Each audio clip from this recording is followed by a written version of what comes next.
Uma boa noite, meus amados irmãos e irmãs. Graças ao nosso Senhor. Vamos abrir as nossas Bíblias em Atos dos Apóstolos, capítulo 7. Capítulo 7, o versículo 51.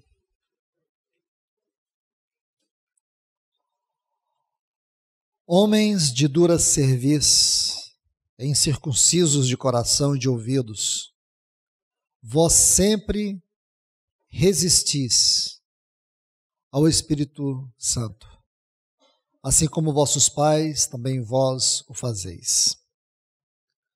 Efésios capítulo 4, versículo 30.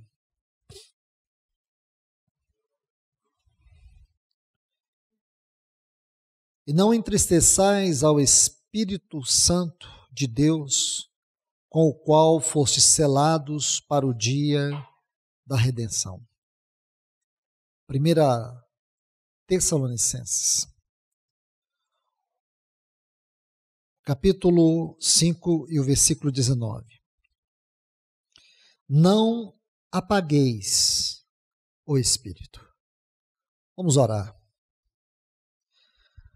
Amado Deus, bendito Pai, Senhor de toda glória, majestade e eternidade para todo sempre.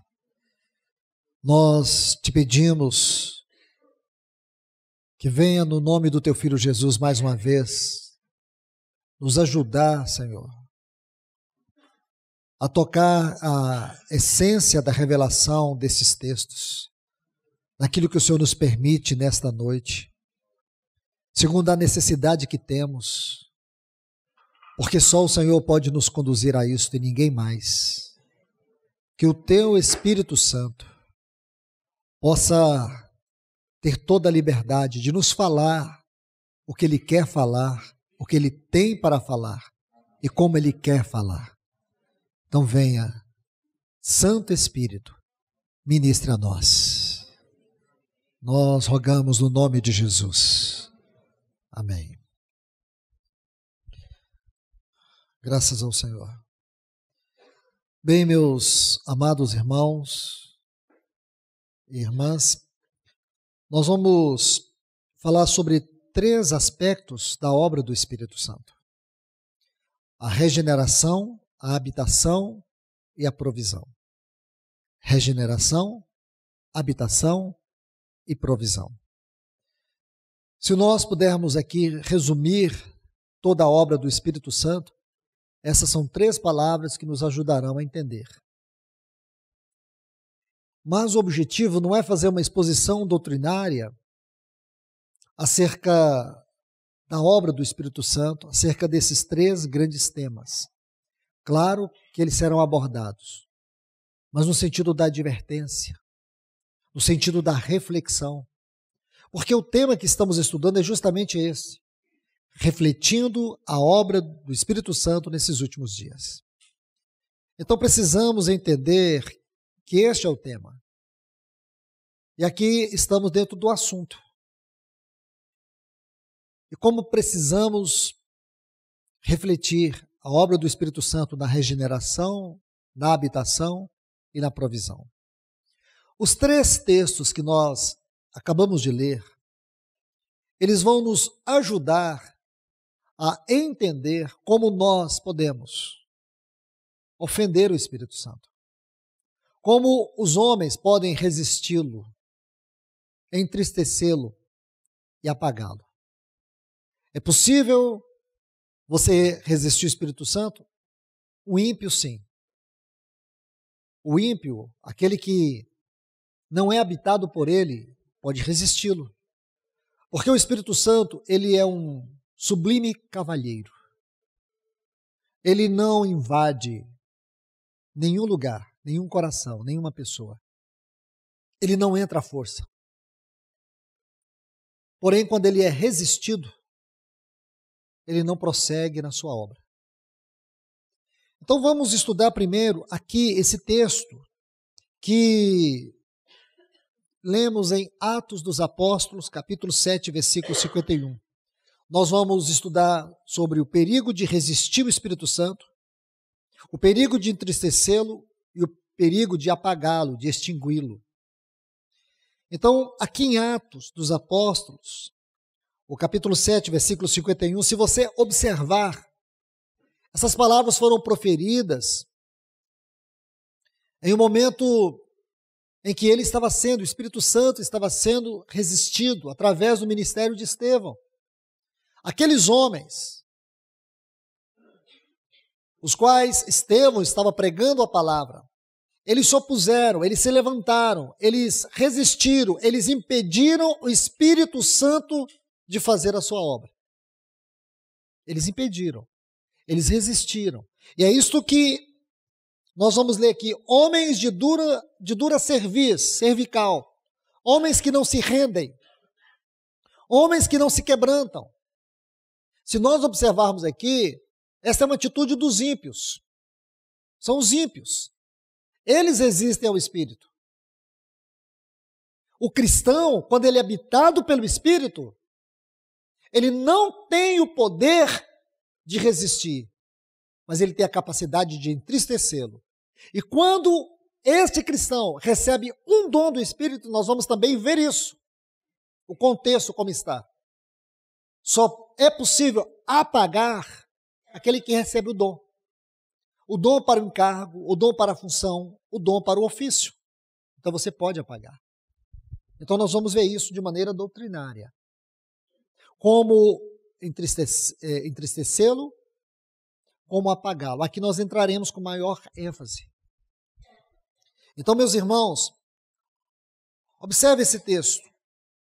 O que é esse resistir ao Espírito Santo?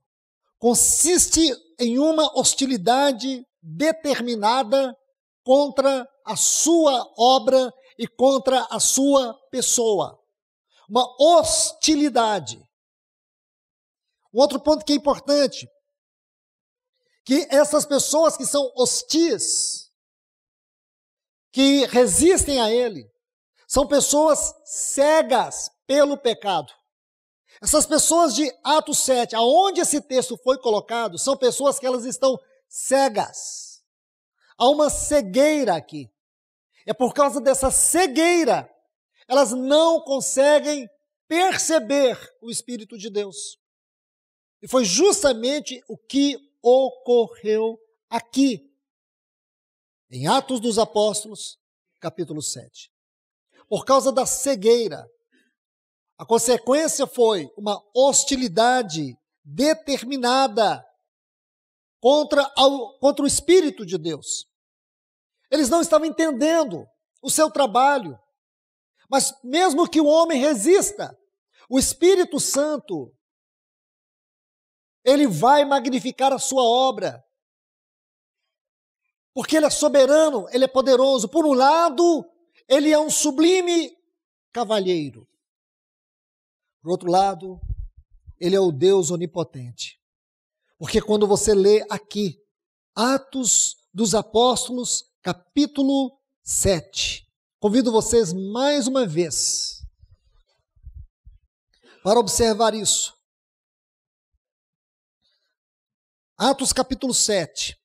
Então aqui está um homem cheio do Espírito Santo. Versículo 55, mas Estevão, cheio do Espírito Santo.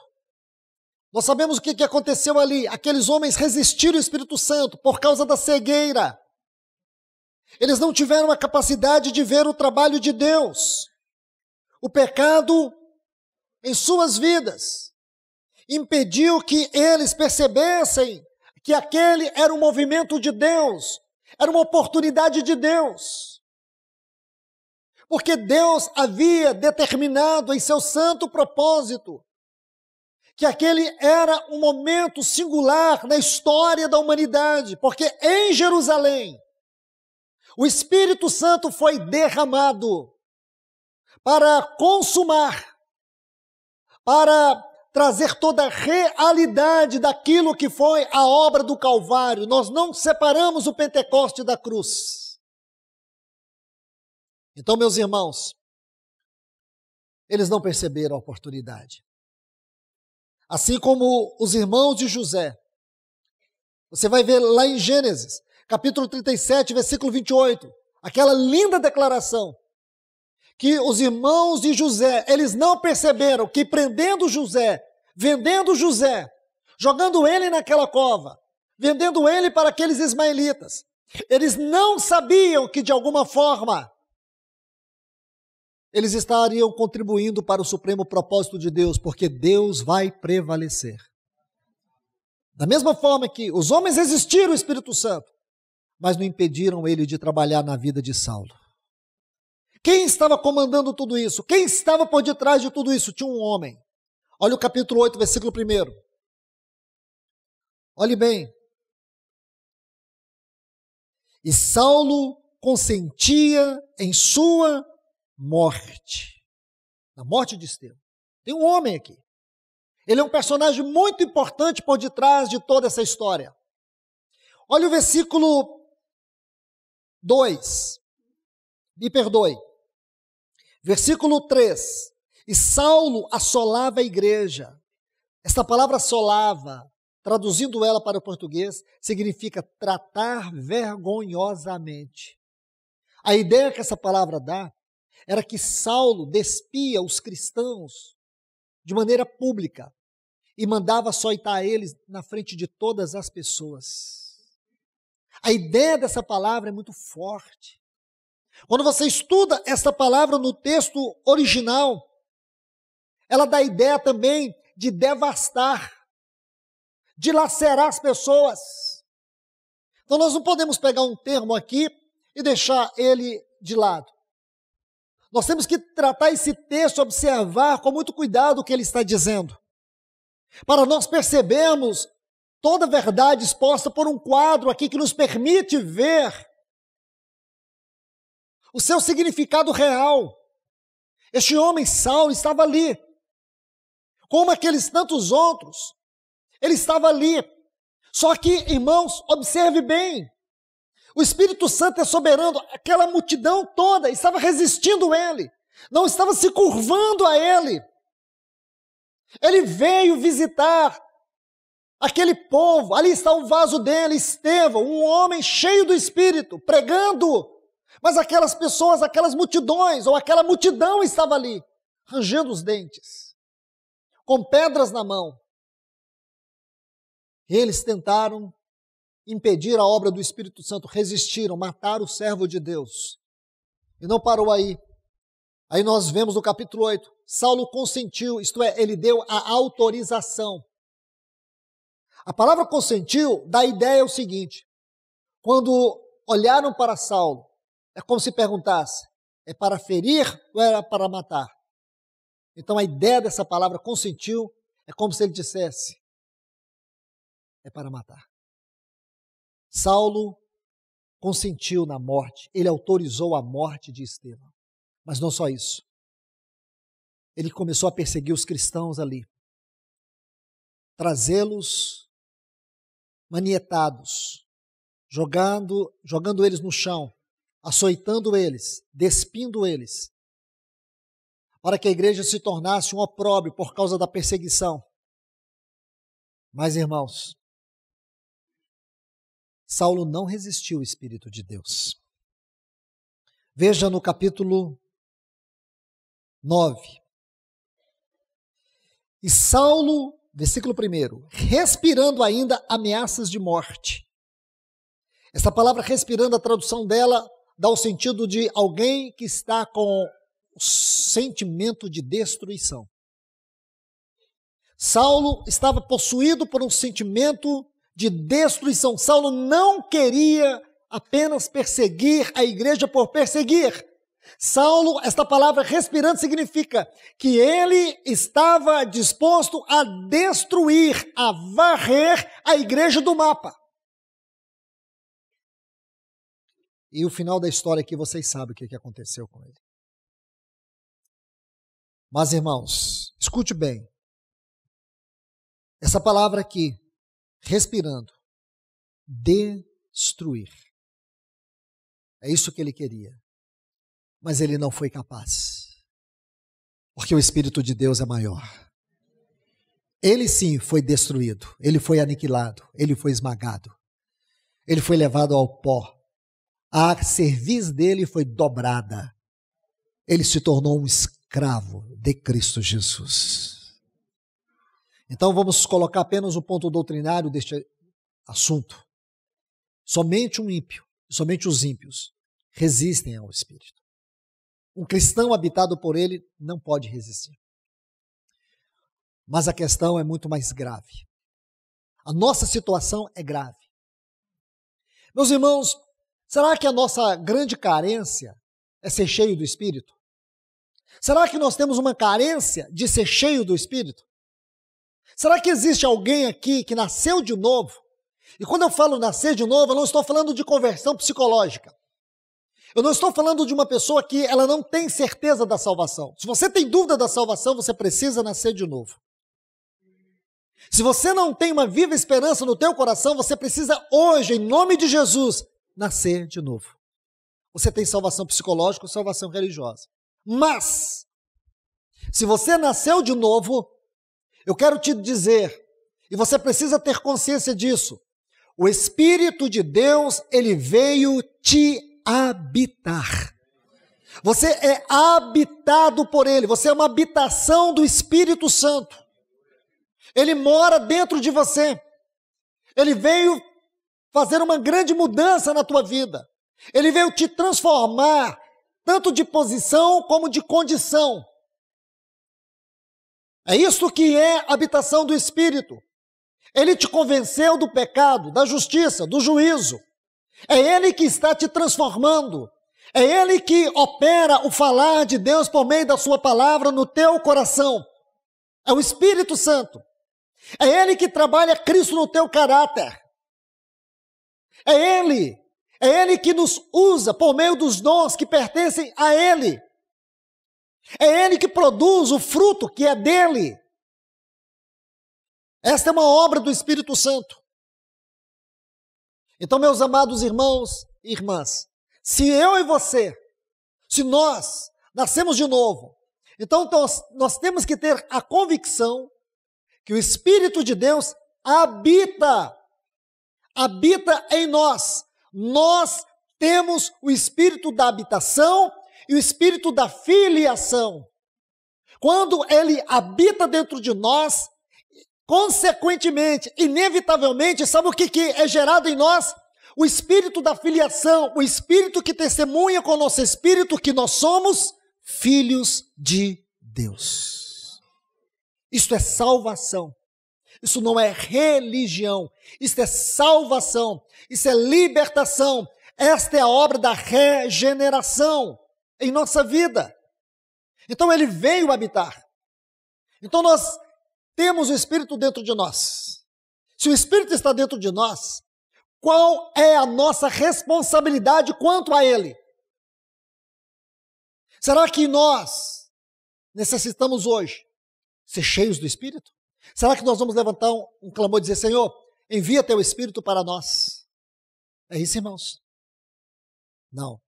Ele já foi enviado e ele já habita dentro de nós, de cada um de nós. O nosso problema, irmãos, não é o Espírito ser derramado, ele já foi.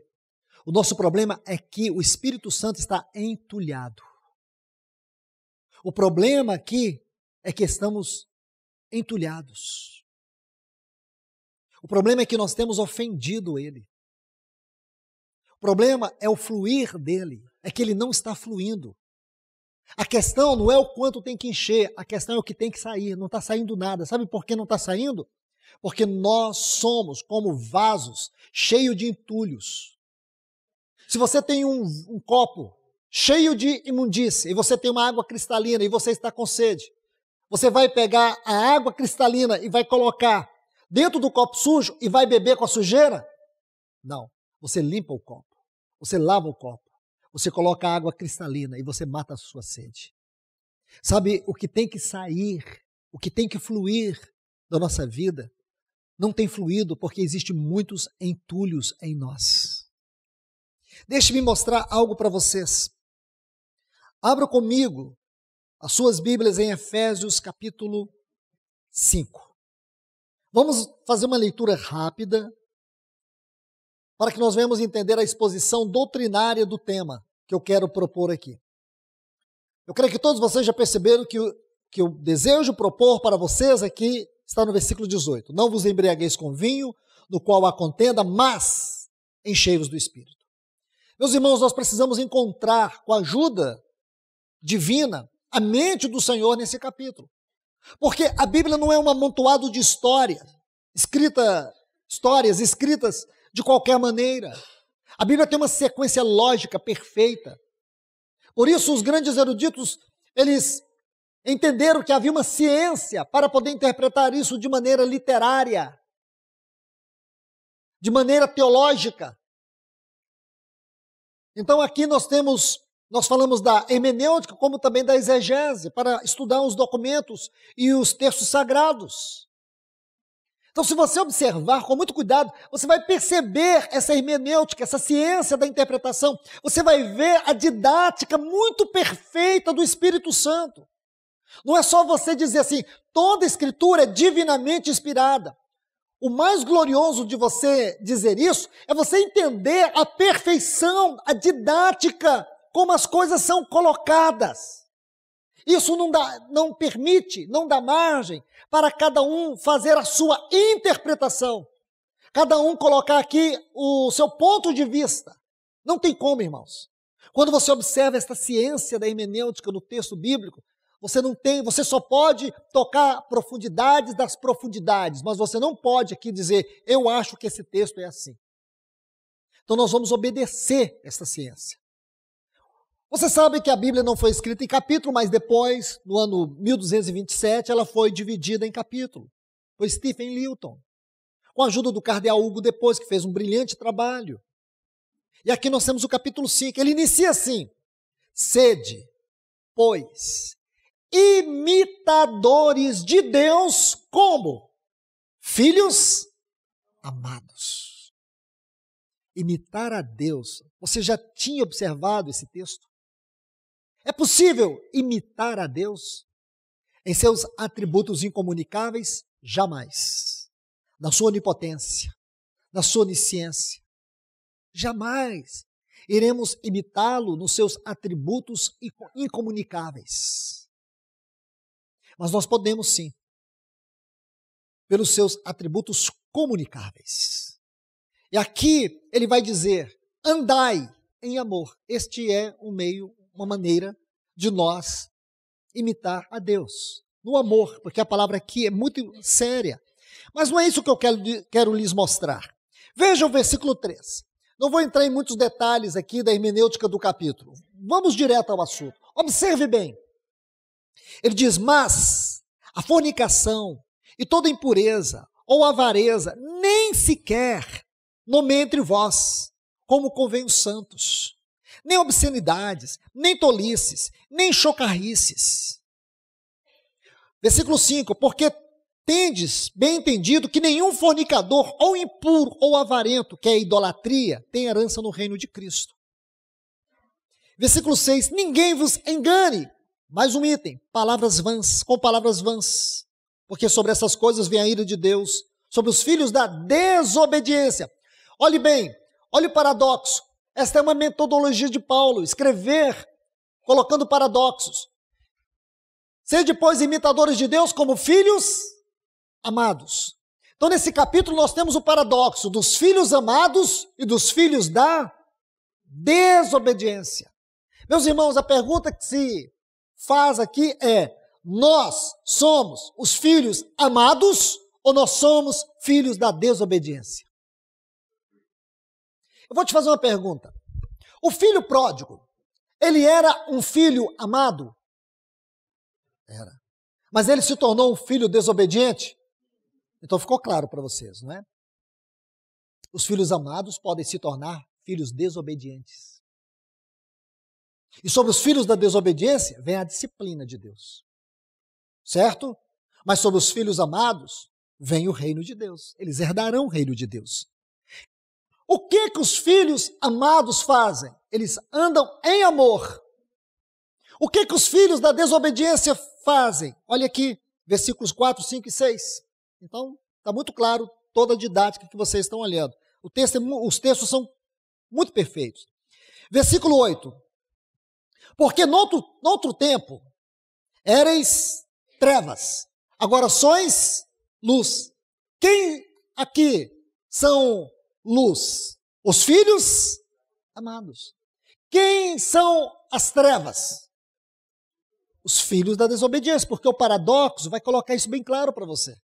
Se você quer viver em trevas, trevas significa ignorância espiritual. Trevas significa perder a revelação e a visão celestial. Então nós poderíamos colocar vários pontos aqui, mas vamos continuar na leitura. Aí ele diz assim: agora sois luz do Senhor, andai como filhos da luz. Então os filhos amados, eles são também os filhos da luz. E os filhos desobedientes são os filhos das trevas. Muito claro, irmãos. Aí diz mais assim: porque o fruto do Espírito, aí está em bondade, justiça. Quem pratica isso aqui, o fruto do Espírito? Aqueles que andam em amor, aqueles que são os filhos da luz. Ok, está muito claro. Versículo 11. E não participeis das obras infrutuosas das trevas. Quem participa das obras infrutuosas das trevas? Os filhos da desobediência, os filhos das trevas. Certo? Quem foi que saiu da casa do Pai e foi participar das obras infrutuosas das trevas, lá em Lucas 15? O filho pródigo. Mas ele não era o filho amado? Imagine, mesmo sendo o filho amado, um cristão pode participar das obras infrutuosas das trevas.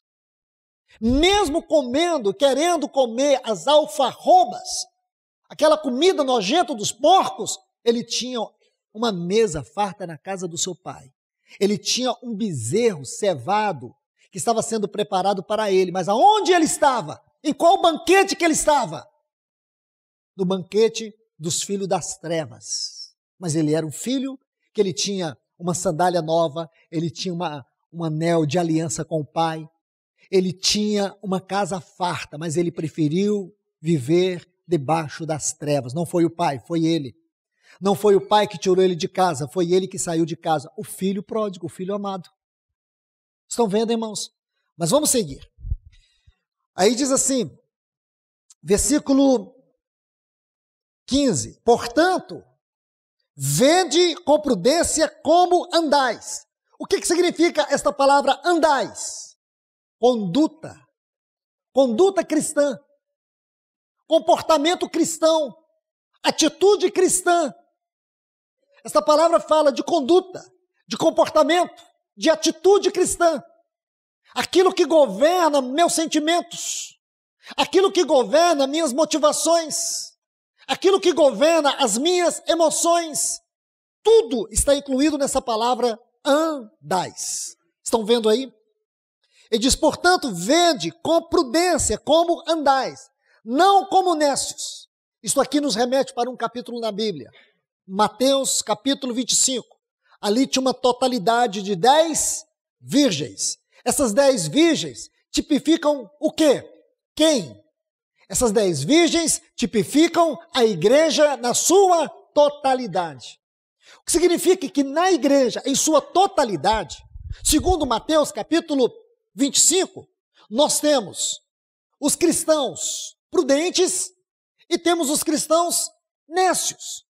Se nós buscarmos naquilo que nos permite a hermenêutica, textos paralelos, que é uma das regras da hermenêutica, tomar textos paralelos, então tomemos esse texto como paralelo para interpretar a parábola de Mateus capítulo 25. Quem são estes que andam prudentemente? São as virgens prudentes. Essas virgens prudentes aqui são quem? Os filhos da luz, os filhos amados do Pai, aqueles que imitam, aqueles que expressam as virtudes do Pai por meio da maneira como andam, por meio dos seus comportamentos, atitudes. Estão vendo, irmãos? E quem são as nécias? As virgens nécias são os filhos das trevas, os filhos da desobediência. E qual foi o problema das nécias lá, irmãos? Aqui vai dizer para nós, muito claro, Elas não tinham azeite, a unção suficiente do Espírito na sua vida. Elas estavam perdendo a unção. Elas não foram responsáveis em ter a abundância do azeite nas suas candeias, nas suas lamparinas. Por isso elas não tinham luz. Estão vendo? A Bíblia diz que o espírito do homem é a lâmpada do Senhor. O espírito dessas virgens nécias haviam perdido a conexão com o Espírito de Deus. Então, muito claro tudo isso, irmãos. Eu estou passando por cima, mas vão vendo, vê se as coisas não conectam, não configuram, não estão associadas. Agora observe, ele diz assim, aproveitando bem o tempo, versículo 16, porque os dias são maus, aproveite o tempo, porque os dias são maus. Nós podemos dizer o seguinte, esse versículo 16, ele tem como contexto tudo que nós lemos aqui no capítulo 5 de Efésios. Porém, o versículo 15 é um versículo muito rico. Esse versículo 15 aqui de Efésios 5, nós teremos que estudar a parábola das 10 virgens toda, para nós entendê-lo. Porque ele vai falar das 10 virgens, 5 prudentes e 5 nécias. E o que significa ali? Significa que as nécias, elas estavam vivendo dias maus. E elas não aproveitaram aqueles dias maus para encher a sua vasilha do azeite. Estão entendendo, irmãos? A Bíblia, na mente de Deus, é só um livro, não é um amontoado de livros. É um livro, é uma palavra. Por isso que quando o Espírito Santo te leva a ver a Bíblia ou um texto na mente de Deus, você consegue pegar uma parte ali, uma parte ali, uma parte acolá, outra acolá, você junta, você só tem uma palavra. E você só tem uma revelação. E elas se conectam perfeitamente, de maneira harmônica. E o que você chama isso? Revelação da palavra. O que é revelação da palavra? É uma partícula da mente de Deus dada a nós. É isso que o Senhor está fazendo aqui, irmãos. Ele está nos dando uma partícula da sua mente. E essa partícula, irmãos, é uma partícula afiada, inflamada, cortante e penetrante.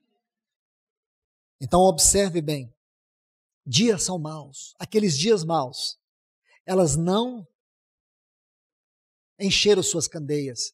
E deixa eu te perguntar, Mateus capítulo 25, é um capítulo profético ou não? Claro, é um capítulo profético. Porque você vai ver que ao final desse capítulo, nós temos a vinda do noivo. E ele vai tomar aquelas virgens prudentes para o seu prazer, para o seu gozo. E as virgens nécias, quando elas foram buscar azeite, foram encher suas lâmpadas, a porta fechou. Com certeza, Mateus não vai dizer, mas está claro ali, está implícito. Elas não conseguiram encher suas lâmpadas, porque elas perderam o tempo. Os dias são maus, é os dias que nós estamos vivendo. Nós podemos pegar esse versículo 16 e colocar ele dentro de Mateus capítulo 25 e entender, irmãos, que são os dias que nós estamos vivendo, dias maus. Então o Espírito Santo está dizendo, vede como você está andando. Você está andando como virgens prudentes ou virgens nécias? Como filhos amados ou como filhos da desobediência? Como filhos da luz ou como filhos das trevas? Como você está andando? Responda para Deus. Tenha coragem de ir aos pés do Senhor e dizer, Senhor, o meu caminhar tem sido um caminhar de trevas. Eu sou um filho amado. Eu tenho sido resgatado pelo teu grandioso amor. Porém, Senhor, como aquele filho pródigo, eu tenho desprezado a tua herança. Eu tenho desprezado a riqueza e a abundância da tua casa, da tua mesa, das insondáveis riquezas de Cristo, do fruto do teu Espírito. Eu tenho vivido uma vida centrada em mim mesmo, para o meu deleite, para o meu prazer. Eu não tenho entendido a que horas eu estou da noite, eu estou perdido no tempo, porque eu tenho vivido a minha e não a tua vontade. Este é o filho pródigo. São os filhos das trevas, os filhos da desobediência. Agora, olhe bem, irmãos. Versículo 17. Portanto, não sejais insensatos. Não sejais como as virgens nécias. que desprezaram o azeite, deixaram suas lâmpadas apagar. Como eu disse, irmãos, a lâmpada é uma figura do espírito do homem. Agora observe bem, mas compreendais bem qual é a vontade do Senhor. Que frase! Qual é a vontade de Deus? Qual é a vontade de Deus aqui, estritamente falando? Qual é a vontade de Deus neste capítulo? É que você ande como filhos da luz. É que você ande como os filhos amados. Sabe qual é a vontade de Deus? Está aqui. E não vos embriagueis com vinho, do qual há contenda, mas enchei-vos do Espírito. O que é isso aqui, irmãos? A ideia que esse texto dá, se você olhar, é que você tem que ficar pedindo, Senhor, me encha. Não. Se você analisar a gramática desse texto, você vai ver que o modo aqui é imperativo. Imperativo é uma ordem. É uma ordem que o pai está dando para os filhos. Por isso que você encontra aqui a frase, filhos da desobediência. Porque o assunto aqui tem a ver com obediência, com responsabilidade. Se você é um filho amado, um filho da obediência, então você tem que obedecer o que o pai diz. Qual é a obediência? Quais são os mandamentos que estão nesse texto, ou nesses textos, ou nesse capítulo? Pelo menos 2. Andai em amor e enchei-vos do Espírito. 2 aqui. Ele está dizendo para nós, andar em amor. Isso tem tudo a ver com o que ele diz também em Gálatas capítulo 5, versículo 16, que a gente vai analisar daqui a pouco, o andar no Espírito. Ser cheio do Espírito e andar no Espírito, essas coisas estão juntas. E você vê aqui, irmãos, não vos embriagueis com vinho no qual há contenda, mas enchei-vos do Espírito. Aqui o sentido é enchendo-vos. Sabe qual é o sentido da gramática, da tradução da gramática desse texto? É que é o nosso dever, e cada dia na nossa caminhada, no nosso andar em amor, cada dia que você vai andando em amor, como filho da obediência, você vai se enchendo mais do Espírito Santo. Sabe qual é a boas novas aqui, irmãos? Que mesmo que você julgue uma pessoa cheia de Deus, cheia do Espírito, o Senhor está dizendo que você ainda não tem o suficiente, ainda há mais do Espírito Santo para encher a tua vida. E como que isso vai acontecer? Por meio de 2 coisas aqui. Por meio do andar em amor e por meio do fruto do Espírito. Fruto do Espírito, que ele diz aqui no versículo 9. Porque o fruto do Espírito, o andar em amor e o fruto do Espírito é que vai fazer com que nós estejamos cheios cada dia mais e mais.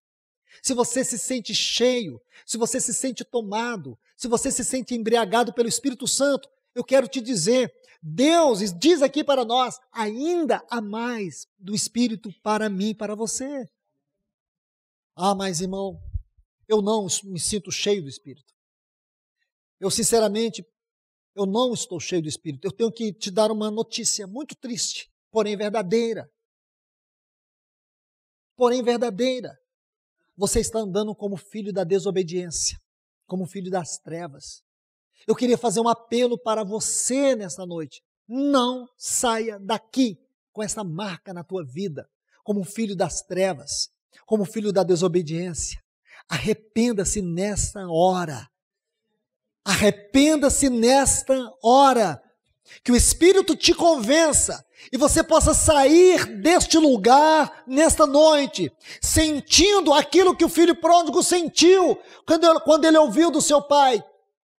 Que havia uma novilha preparada para ele, que havia um banquete para ele, que havia uma sandália para ele, que havia uma aliança para ele, que o Senhor possa renovar isso no teu espírito, meu irmão e minha irmã. Porque eu digo para vocês, do contrário, nós estamos ofendendo o Espírito Santo. Continuar seguindo a nossa trajetória de vida espiritual é uma ofensa. É uma contradição, é permitir que o meu coração se torne um cemitério de palavras, de mensagens, de advertências, de exortações, de um chamado de Deus. Ele está chamando eu e você para arrepender nesta noite, para não continuar a nossa trajetória de filhos da desobediência. Então você vê aqui quais são os entulhos que nos impedem de ser cheios do Espírito. Agora, por favor, volte comigo aqui para Gálatas. Você vai ver a mesma hermenêutica, a mesma clareza.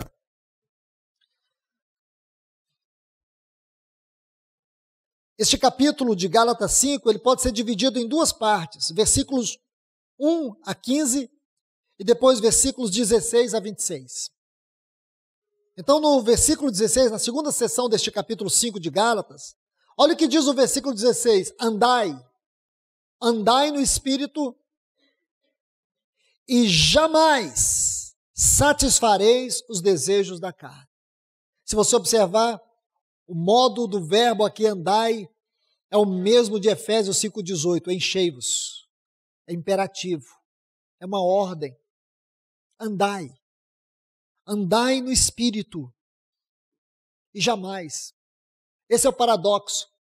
Espírito e carne. Se você pegar os versículos 16 a 26, você vai ver que aqui também Paulo coloca o paradoxo. Vida no Espírito, vida na carne. Isso está muito claro aqui, andai no Espírito.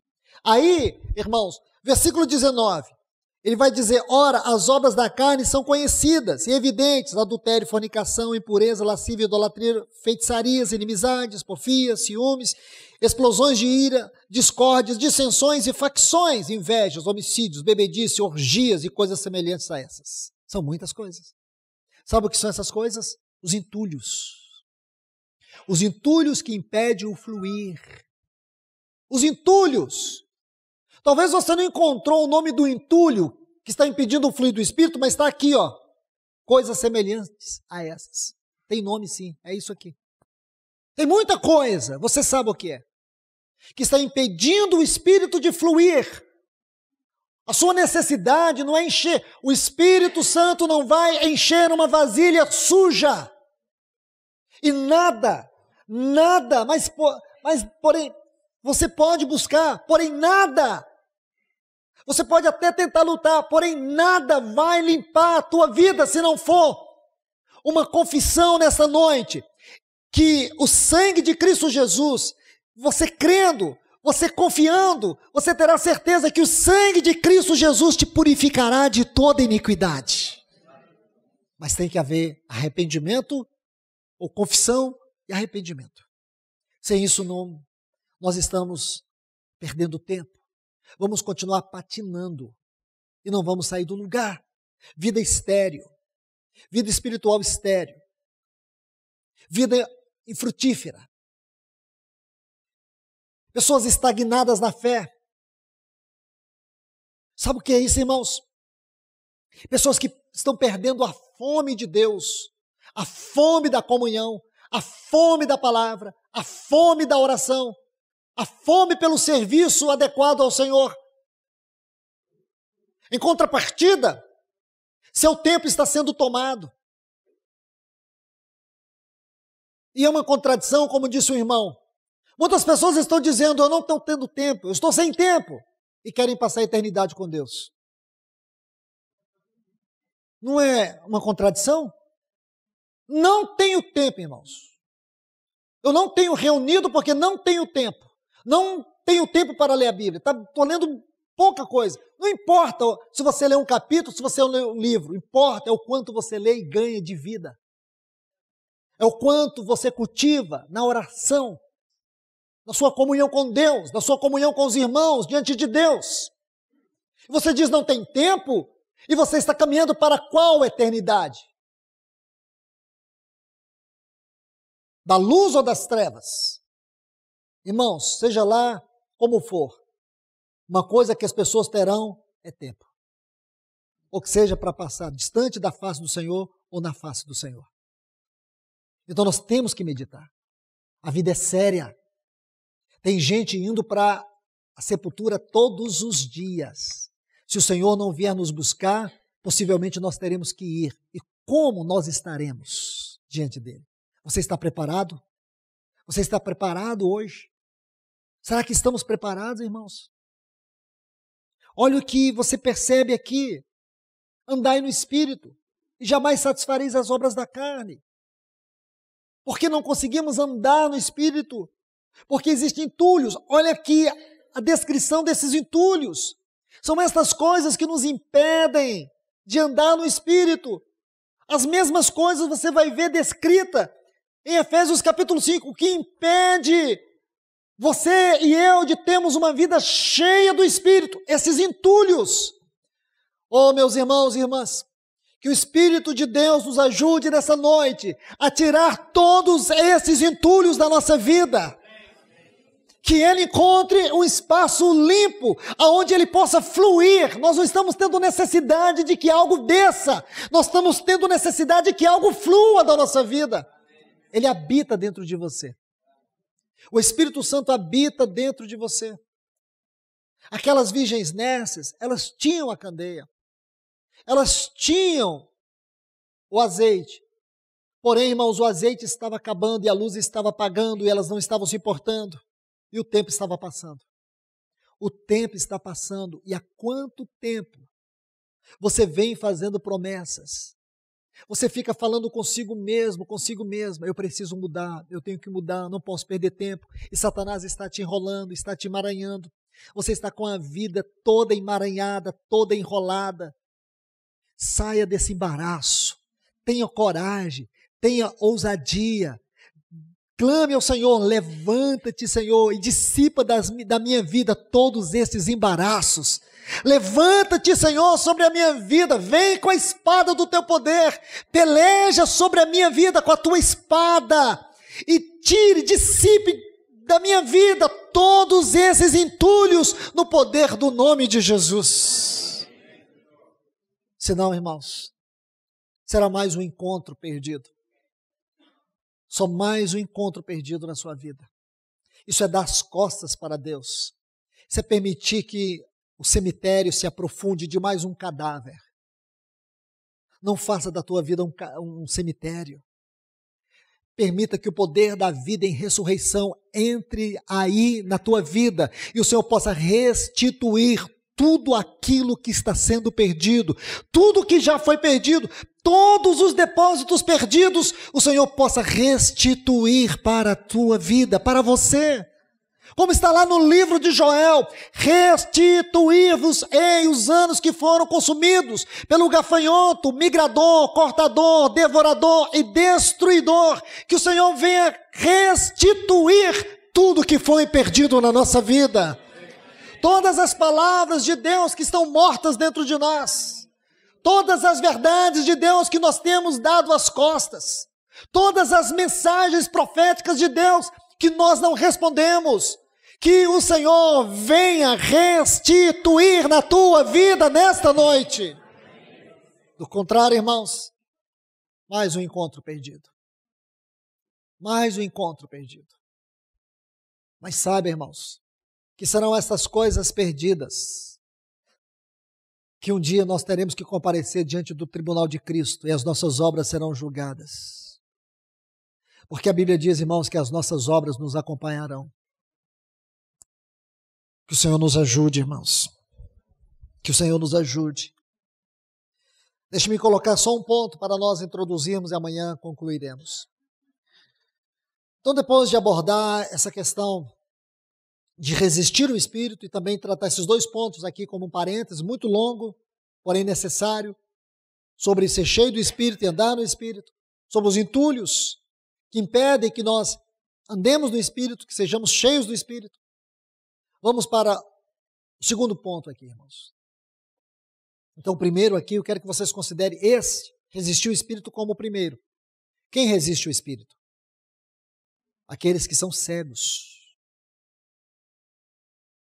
Aqueles que têm uma livre determinação de não se curvar, de não se render. Não é o seu caso, não é o meu caso, não é o nosso caso. O Espírito Santo está dentro de nós. Ele entrou, agora ele habita dentro de nós. Não houve nenhuma resistência, ele veio e nos habitou. Irmãos, Já que o tema é refletindo, reflita. Imagine se lá na glória, Deus permitir que eu e você, que nós possamos ver o quanto do Espírito Santo nós impedimos de fluir na nossa vida. Imagine que o Senhor permita, eu não tenho nenhuma base para afirmar que será assim, mas que o Senhor nos mostre o quanto dos dons do Espírito não fluíram na nossa vida, porque nós permitimos continuar entulhados, impedimos o seu livre fluir. Imagine o Senhor abrir os nossos olhos e mostrar o quanto das pessoas que estiveram do nosso lado durante o tempo da nossa vida e que estão no inferno, e nós não fomos um vaso adequado de Deus para mudar o rumo da vida delas. Imagine. Imagine o Senhor abrir os teus olhos, os meus olhos naquele dia e nos revelar o quanto dos seus milagres, o quanto foi retido no céu, que não pôde ser dispensado, porque nós preferimos viver uma vida entulhada de coisas que ofendem a santidade da pessoa do Espírito que habita dentro de nós. Irmãos, eu creio que não tem descrição para angústia, para tristeza, para decepção, para frustração. Eu creio que esse será o cúmulo da frustração que uma pessoa poderá experimentar. É o quanto você reteve de bênçãos celestiais na terra. O quanto você impediu o Espírito de fazer, de agir. O quanto você reteve das pessoas de receber por negligência, por manter a sua candeia seca, por manter a sua luz apagada. Imagine, irmãos, porque você não foi um filho da luz. É isso que o Senhor estava dizendo às virgens nércias. Elas tinham que manter a candeia acesa, porque agora nós temos a interpretação em Efésios 5, porque elas eram filhas da luz. Aquelas virgens eram as filhas da luz, mas elas deixaram a luz apagar. Ah, irmãos, que nós tenhamos humildade em receber a palavra do Senhor nesta noite, neste lugar. Que nós tenhamos a humildade de dizer: sonda-nos, Senhor. Sonda a minha vida, Senhor. Veja a medida do azeite que está aqui, Senhor. Veja o quanto da tua luz está se apagando na minha vida, Senhor. Eu não tenho percebido a profundidade das trevas nas quais eu tenho andado, porque eu estou cego. Ajuda-me. Derrama colírio nos meus olhos. Então, irmãos, deixe-me colocar um outro ponto aqui. Efésios 4:30. E não entristeçais o Espírito. Eu quero só essa frase, depois a gente prossegue. E não entristeçais o Espírito. Você percebe a linda harmonia, a linda conexão que existe com essa frase? E não entristeçais o Espírito? Com a frase que está aqui na minha versão, Reina Valera, de Efésios 5:18. E não vos embriagueis com vinho. Olha essas duas frases, a semelhança entre elas. E não entristeçais o Espírito. Efésios 4:30. Efésios 5:18. E não vos embriagueis com vinho. Você vê que essas frases elas fazem uma conexão. E não entristeçais o Espírito. E não vos embriagueis com vinho. Por quê? Coincidência? Claro que não, irmãos. Não existe coincidência escriturística na palavra de Deus. Essas coisas precisam ser interpretadas, estudadas juntas. O Espírito Santo colocou isso aqui como um código, mas um código que ele nos ajuda a ver. Uma pessoa, na leitura natural, pode ler 1000 vezes isso aqui. Sabe o que ele vai ver? Nada. Sabe o que ele vai entender? Nada. Sabe o que ele vai receber? Nada. Mas o cristão, que mal sabe a diferença do 0 para o O, se ele olhar aqui, o Espírito Santo estiver nele, ele vai ver o que que um cientista não consegue ver. E não entristeçais o Espírito, e não vos embriagueis com o vinho. O que é o vinho aqui em Efésios, capítulo 5:18? É uma figura dos prazeres deste mundo. Então nós podemos aqui colocar um ponto. Uma das maneiras, irmãos, uma das maneiras pelas quais nós entristecemos o Espírito é quando nós amamos os prazeres do mundo. Quando os prazeres do mundo entulham a nossa vida. Porque, irmãos, lembre-se disso, é um princípio espiritual. O propósito do mundo como uma entidade é roubar de nós a presença de Deus e o gozo do Espírito e a face de Cristo. A face da comunhão, da adoração, da oração. Então, observe isso aqui. E não entristeçais o Espírito, no qual fostes selados. Oh, irmãos, observe essa frase, no qual fostes selados para o dia da redenção. Eu não sei se eu consigo ajudar vocês a ver a tamanha grandeza deste versículo. Eu só sei de uma coisa, irmãos, que aqui tem uma palavra que ela é muito especial.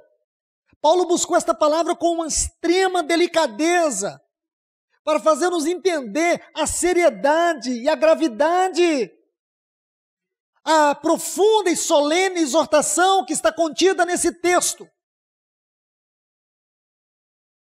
A palavra entristeçais. Porque se você estudar a Bíblia, irmão, somente em 2 lugares vai ocorrer uma sentença como esta. Uma no Velho Testamento, porque ela está ligada a toda dispensação, às dispensações do Velho Testamento, e no Novo Testamento da mesma forma. Essas coisas não estão aqui por coincidência, irmãos, eu repito, não existe coincidências na Bíblia, não existe um acaso na Bíblia. Tudo precisa ser interpretado porque existe uma mente soberana, sábia, poderosa, que soprou cada letra deste livro.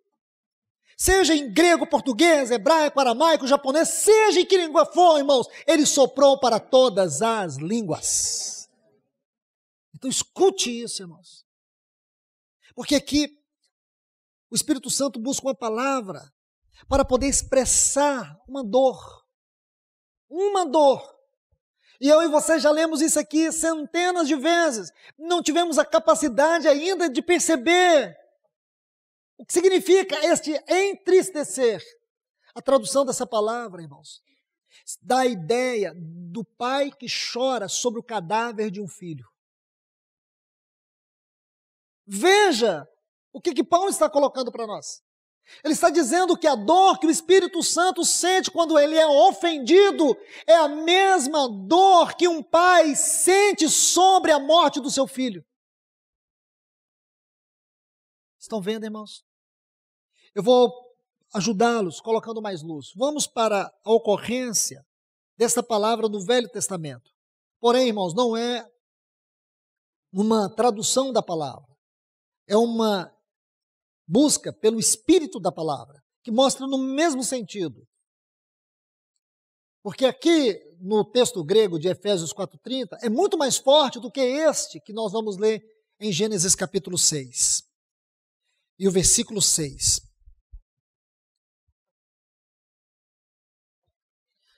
Irmãos, eu pergunto para vocês, Deus sente dor? Deus sente dor? Deus sente dor. Mas a dor que Deus sente é muito mais forte do que qualquer dor que nós possamos sentir.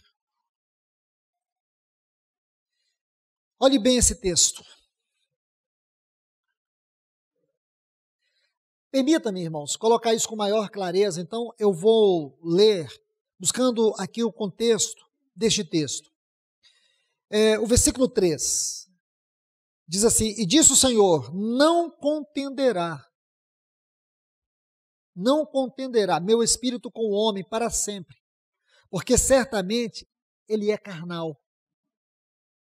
Então, a tradução significa, o meu espírito não vai pelejar, não vai insistir com vocês, porque vocês são carnais. A vossa carnalidade impede o meu espírito de agir sobre vocês. É isso que está no texto. Agora, observe bem, versículo 6.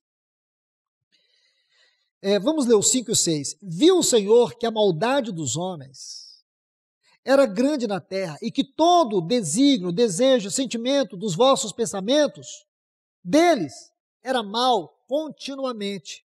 Então, se arrependeu, o arrependimento de Deus não é uma decepção qualquer. Não é porque agora Deus foi tomado de surpresa pela queda do homem e pela degradação da humanidade. O arrependimento de Deus é um sentimento de profunda tristeza em vista ao pecado do homem, a sua depravação. É um sentimento de profunda tristeza por ver aquele homem que foi criado à sua imagem e semelhança, a imagem e semelhança do seu filho, como está em Gênesis capítulo 1, versículo 27. Este homem agora está totalmente degradado.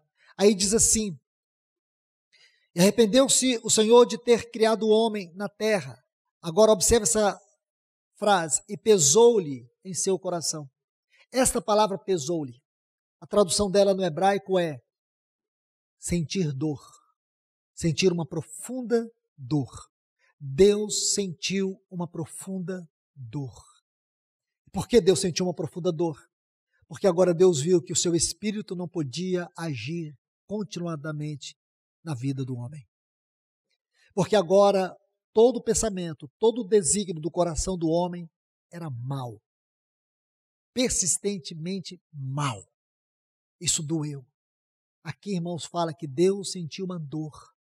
Agora, quando você abre Efésios capítulo 4, versículo 30, estudando esse capítulo da mesma forma que nós estudamos o capítulo 5, irmãos, aqui de Efésios, você vai perceber que Paulo ele coloca várias injunções. Injunções. É muito importante você saber isso. Injunções é o ato de ordenar expressamente uma coisa, é colocar uma ordem precisa. Então, injunções é ordenar de maneira precisa e formal. Veja isso, irmãos. Aqui ele coloca algumas injunções. Observe bem. Vamos lá, Efésios 4. Por favor. Se você observar, do versículo 25, que é a seção deste capítulo, onde está esse versículo 30, nós podemos dizer assim, é o contexto deste texto. Desde o versículo 25 até o 32, nós temos o quadro contextual desta declaração, deste versículo 30. Então observe bem, olha o que ele diz, vê se não é a mesma coisa, olha os entulhos. Por isso deixando a mentira, então aqui nós vemos a mentira. Versículo 26, irai-vos e não pequeis. Estão vendo aí? Versículo 27, não deis lugar ao diabo. Aquele que furtava, não furte mais. Está vendo aí? Versículo 29, não saia da vossa boca qualquer palavra torpe. Versículo 30, não entristeçais o espírito. Está vendo, irmãos? Da mesma forma de Gálatas, capítulo 5, Efésios, capítulo 5, Efésios, capítulo 4, são os entulhos.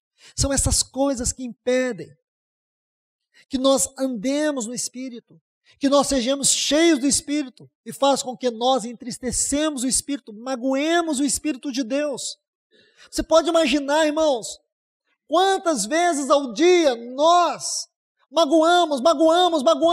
Eu te pergunto, qual foi a última vez que você teve o senso, você teve a sensibilidade de dizer, Espírito Santo, me perdoe, não chore sobre mim. O quanto tem pesado no coração de Deus a minha vida. Irmão, será que a nossa vida não tem sido um fardo para o Espírito Santo, um fardo contínuo de dor? Será, irmãos? E a gente continua todos os dias, sem se importar, de magoá-lo, de feri-lo. Pensa, irmãos, o dia que nós contemplamos o nosso Senhor Jesus e percebeu o que Ele fez e o que Ele nos deu. E olha o que Paulo diz, não existe nada que esmague uma consciência que percebeu a grandeza desse texto do que esta frase, no qual fostes selados. Selados. Nosso irmão Beto fez uma exposição sobre essa palavra aqui, selados. Essa palavra tem, primariamente, pelo menos 3 significados aqui. Selo de uma propriedade. Quando você compra uma propriedade, você não tem que ir lá no cartório e colocar um selo para dizer essa propriedade é minha.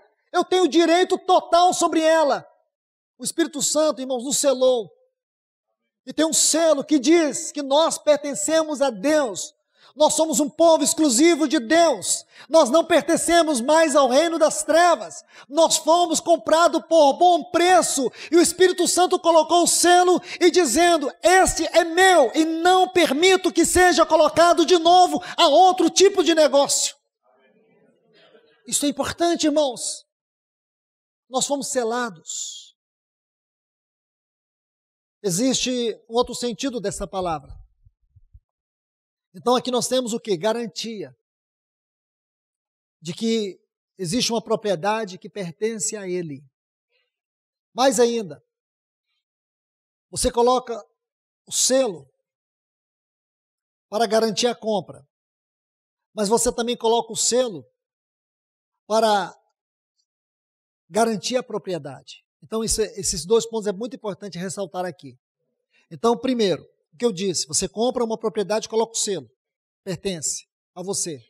Mas o selo também é como alguém que tem um boi ou gado, você coloca aquele selo, aquela marca identifica ele com você, chama-se autenticação, identifica. Ninguém pode possuir aquele gado, pertence a você. E também você sela uma carta, naquela época, quando o rei colocava o seu selo sobre uma carta, ninguém poderia impedir que aquela carta chegasse ao seu destino. Quando alguém dizia, o mensageiro do rei está vindo com uma carta selada, tudo que estava na frente saía. E tem um porém, aquele mensageiro, ele só podia voltar para aquele reino se a carta chegasse, se a mensagem chegasse. Sabe por quê? Tinha um selo do rei. Deus nos deu o seu Espírito como selo. E quando o Espírito voltar, nós voltaremos com ele. Este é o grande selo, irmãos. Olha, quem é que nós temos magoado? Quem nós temos entristecido? Será que você tem a dimensão de tudo isso? É hora de nós refletirmos, irmãos. Eu penso que nós estamos saindo rápido demais. Eu penso que nós ainda não chegamos à verdadeira reflexão da obra do Espírito Santo. O quanto nós o temos magoado, o quanto nós temos ferido o Espírito Santo. O quanto ele tem se entristecido, o quanto ele tem chorado sobre nós, como um pai que chora pelo filho que morreu. Que dor é esta? Que pesar é este no seu coração por nós, irmãos? Porque nós temos dificultado, porque nós temos atrapalhado. E a única coisa que ele quer é formar Cristo em nós. A única coisa que ele quer é nos preparar para aquele grande dia. A única coisa que ele quer é que eu e você participemos do reino de Cristo. O seu profundo anelo é nos encher para que nós sejamos usados pelo seu poder. O desejo dele é que a sua vida governe em nós, para que o fruto dele flua da nossa vida. Você não vai conhecer nunca uma pessoa nessa terra que se compare ao Espírito Santo.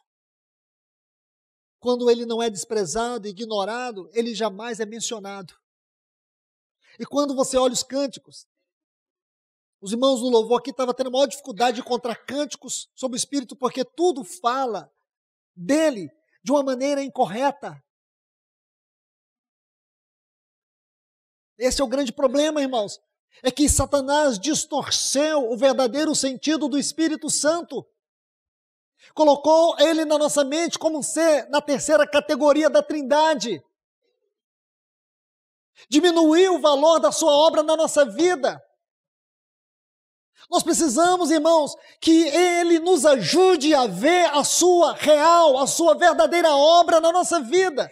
Sem ele, irmãos, nós nunca veremos a face de Cristo.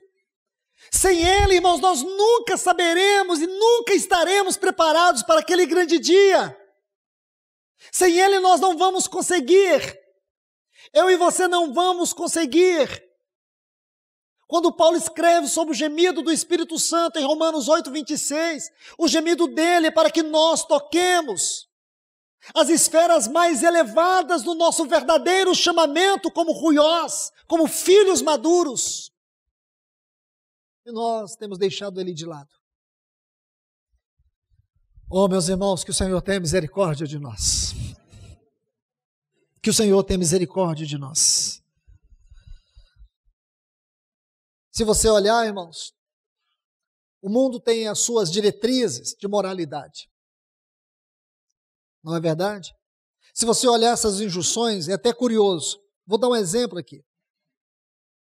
Vamos observar essas injunções aqui do ponto de vista da ética, não é? Então a ética diz assim: por isso, deixando a mentira, fale a verdade, porque é uma questão de ética. Chegue a algum departamento, em algum lugar, e cite esse texto. As pessoas vão dizer: bom, mas isso aí é o normal, realmente. A mentira é uma coisa feia. E por que você não deve mentir? Ah, porque isso é feio. Isso é uma questão de conduta. Vamos ao outro ponto aqui: irai-vos, mas não pequeis. Então você vai em uma multidão como essa e diz: pessoal, não pode irar. Você precisa ter equilíbrio, controle. Porque se você irar, você pode cometer uma besteira. Entende? Se você irar no trânsito, você pode cometer um crime. Aqui não é questão de ética. Sabe por que nós não temos que mentir, nós não temos que dar lugar à ira? É porque nós não queremos entristecer o espírito, não é questão de moral. A nossa conduta, irmãos, não é uma questão de moralidade. Nós não fazemos essas coisas, não é porque nós temos princípios éticos. Nós não fazemos essas coisas para não magoar a vida que habita dentro de nós. É por causa dele que nós não mentimos. É por causa dele que nós temos que ter um espírito equilibrado, irmãos. É por causa dele que nós não vamos participar dessas coisas torpes da vida. É por causa dele. É por causa dele que eu não vou assistir filme pornográfico. É por causa dele. Entende? É por causa dele. É porque eu não quero magoá-lo. Então, meus irmãos, eu quero encerrar com isso. Que o Senhor nos ajude, irmãos. Que o Senhor nos ajude. Que o Senhor reverta o nosso caminho nesta noite, nesse lugar. Que o Senhor mude a nossa trajetória. Que o Senhor ajude a mim e a você a refletir sobre esses pontos que foram colocados nessa mensagem. Precisamos muito, irmãos. Precisamos que o Senhor faça uma grande obra na minha vida, na tua vida. Nós não podemos seguir sendo esta igreja como nós temos sido até aqui. Nós não podemos seguir sendo essas pessoas, esses membros do corpo, como nós temos sido até aqui. Oh, irmãos, que o Senhor nos ajude, que nenhuma pessoa que está nesse lugar saia daqui dando as costas à voz de Deus. Não é porque A ou B ou C está ministrando, é porque o Espírito está falando. Como o nosso irmão disse ontem, é uma questão de urgência, é urgente. O Espírito expressamente diz, é urgente. Ele está falando de maneira expressa, porque é urgente. Não há outra coisa a se fazer, irmãos. Você pode dizer: irmão, nós temos que nos preparar para a volta do Senhor. O Senhor está voltando. Pare com tudo, irmãos. Não adianta você falar em se preparar para a volta do Senhor, se você vê a igreja hoje nesse marasmo, nessa frieza, nessa indiferença, nessa apostasia. Não adianta a gente ficar olhando para os grupos, os nossos irmãos em denominações e ficar apontando os erros deles. E o nosso erro? E o nosso erro? O nosso erro individual, pessoal e congregacional. E magoar o Espírito Santo é o que para você? É o que para mim? Os irmãos estão reunindo debaixo de nomes. Bom, e daí? E o nosso erro? Que não temos honrado aquele que habita em nós, com tanta luz que o Senhor tem nos dado. Nossas assembleias são assembleias que estão inundadas da luz, da revelação do Senhor. E daí, o que isso tem feito de prático? Produzido de prático na minha e na tua vida? Espírito Santo entristecido? Não, irmãos. Nem que seja pela primeira vez que ele venha se sentir honrado na minha e na tua vida hoje. Que seja pela primeira vez que você tenha a humildade de chegar a ele e dizer: me perdoe, Espírito Santo, porque eu tenho 30, 40, 10, 15, 5 anos de fé, e a única coisa que eu tenho feito contigo é magoá-lo. É te magoado. Eu tenho ferido o teu coração. É como se você dissesse: tem 30 anos que tu chora sobre a minha vida. E eu tenho buscado o teu gozo, eu tenho buscado a tua alegria. Nós estamos buscando o gozo do Espírito enquanto ele chora por causa das nossas ofensas. Que contradição, irmãos. Oh, irmãos, que Deus nos ajude nesta noite. Que o Senhor tenha misericórdia da minha vida e da tua vida. Vamos orar.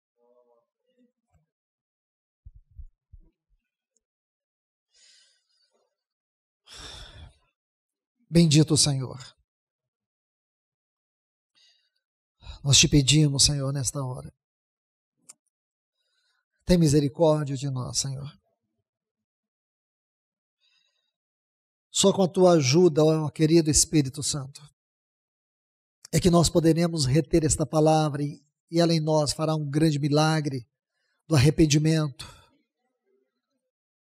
Somente com a tua ajuda nós poderemos compreender a profundidade dos nossos erros e das nossas falhas e as consequências que temos carregado por não entender a grandeza da tua obra, a profundidade da tua obra, do teu amor persistente e perseverante. Só tu podes nos ajudar nesta hora, Senhor, porque talvez agora estamos compreendendo qual é a explicação para essa superficialidade, para essa rasura espiritual que nós temos, essas fendas que existem, porque o nosso testemunho é tão apagado. Precisamos da tua ajuda. Que nós sejamos ajudados a não te dar as costas nessa noite, neste lugar. Que nós possamos entender que tu mesmo colocasses cada pessoa sentada nesse lugar. E aí saberemos que não fomos nós que fizemos uma inscrição, foi o Senhor que nos escreveu. Foi a tua boa mão, Espírito Santo, que nos trouxe a este lugar. E face a face está nos falando agora. Desde ontem à noite, o Senhor está se derramando a nós. Ajuda-nos, perdoa-nos, perdoa-nos, Senhor, perdoa-nos porque temos magoado o teu Espírito Santo, perdoa-nos, ajuda-nos a arrepender nesta hora, querido Espírito Santo, ajude-me a arrepender nesta noite, querido Espírito Santo, ajude-me a prostrar-me aos teus pés nesta noite, em nome de Jesus, em nome de Jesus.